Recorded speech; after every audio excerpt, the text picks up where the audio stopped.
Have you ever been in a situation where your favorite banner expires tomorrow and your pity count lies somewhere in the 70s, 60s, or even 50s? Now, I'm sure you've already spent your monthly exchanges, completed your one-time domains, and thought about giving up. But what if I told you that there is a mathematically proven way to guarantee you that hard pity before the timer hits 0? What if I told you that any player can realistically farm 4,000 Primogems in a single day without claiming mail items, without sacrificing story quests, and without missing bedtime? What if you're about to unlock the most optimal Primogem farming method that is not only repeatable, but also becomes more efficient after every update?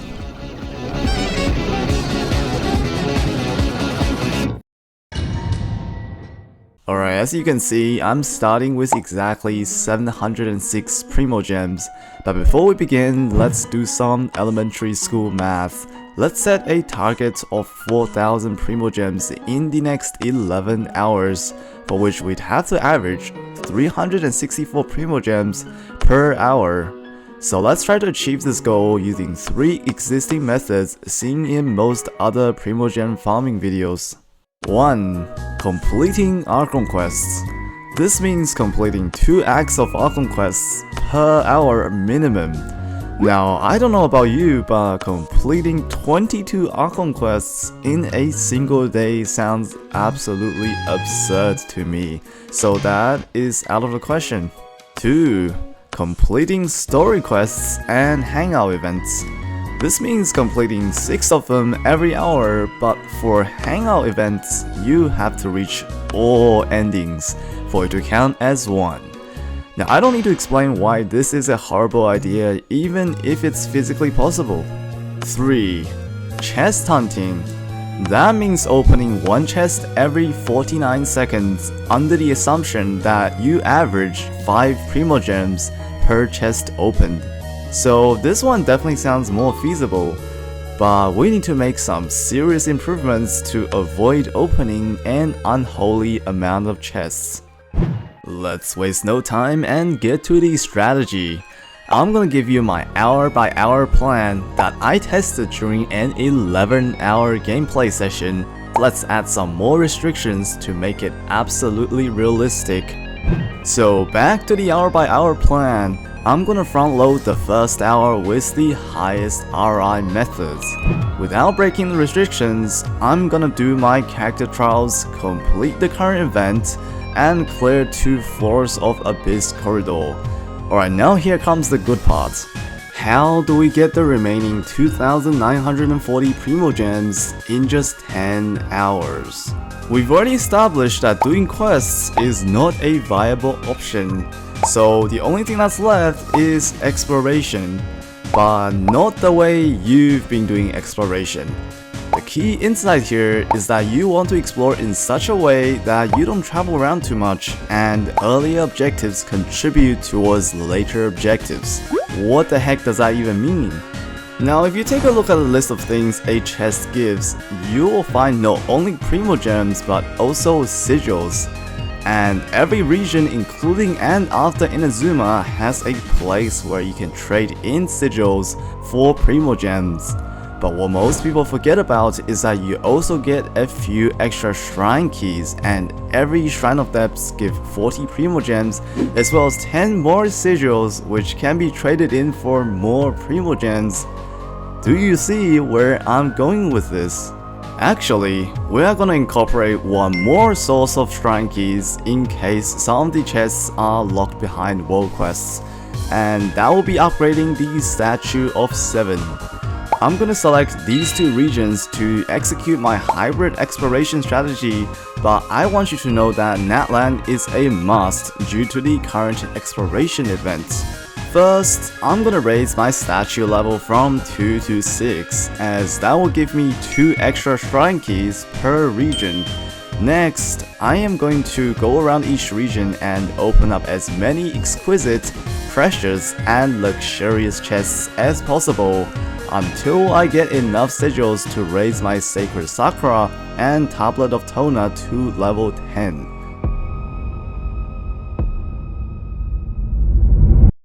Alright, now that we've laid out the master plan, it's time to execute. I'm gonna give you an hour by hour update of my inventory so you can see how I progressed. Let's go. The first hour went quite smoothly with my flawless surfing skills, and despite half the party dying on floor A chamber 2, I still managed to get 3 stars and earn my share of easy Primogems. Now comes the hard part. We gotta grind through Inazuma and Natlan and stick to the plan. Don't get distracted. During my first hour in Inazuma, I was again convinced of how good of a choice Kaching was, cause her parkour abilities is just underrated for exploration. However, when I went to Tatarasuna, there was an impossible barrier locked behind a world quest, which wasted 10 minutes, but that's just life. When you hit a hard wall, you don't stop there. So I ended the hour with 26 electroculi and 10 extra electro sigils.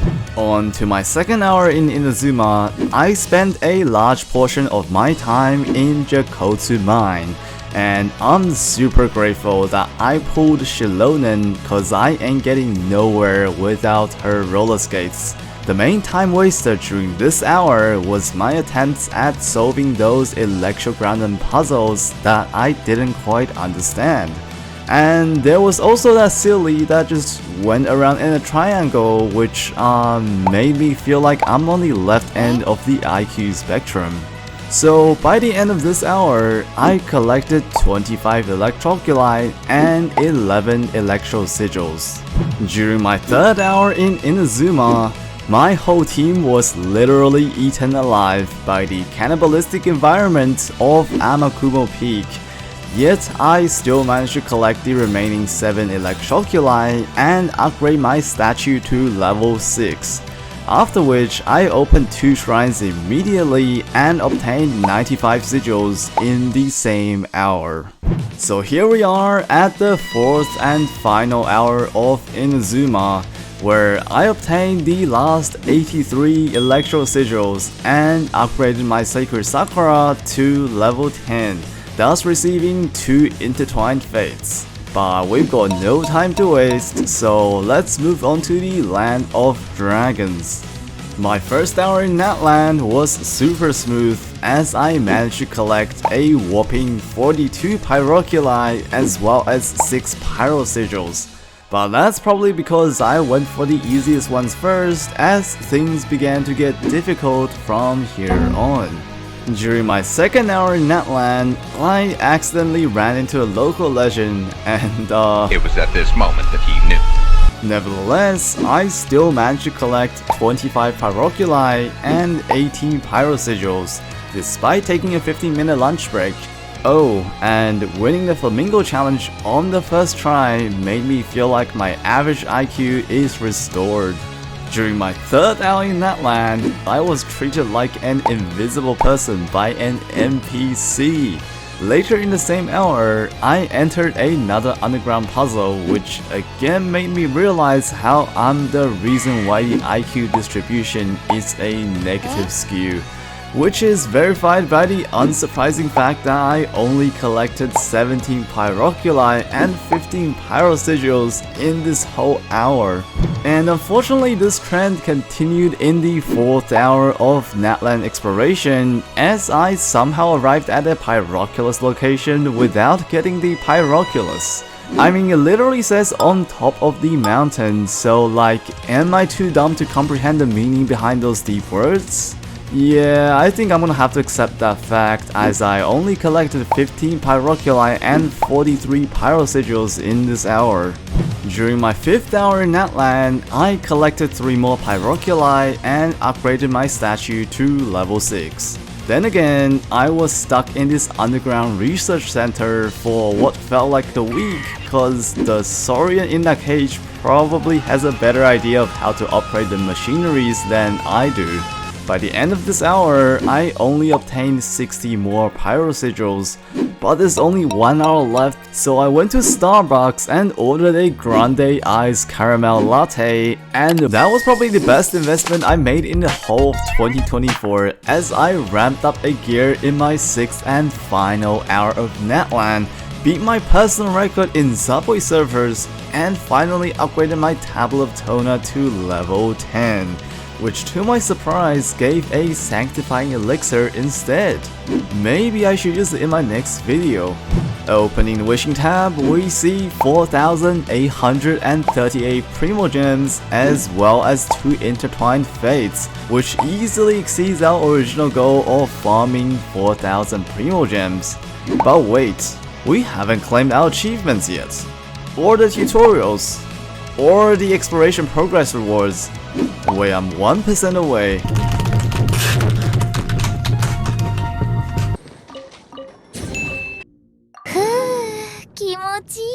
Finally, just to prove to y'all that I haven't claimed any mail items, here is my mailbox with the unclaimed livestream code rewards and the daily check-in reward. There's also one more event available which rewards up to 400 Primogems, but I decided not to double down on events as most of the time there's only one event available, thus keeping the whole challenge as realistic as possible. So the final Primogem count after this entire farming challenge is 5,583 Primogems, which translates to a total gain of 4,877 Primogems. But if we do include the 10 acquaint fates, that's 6,477 Primogems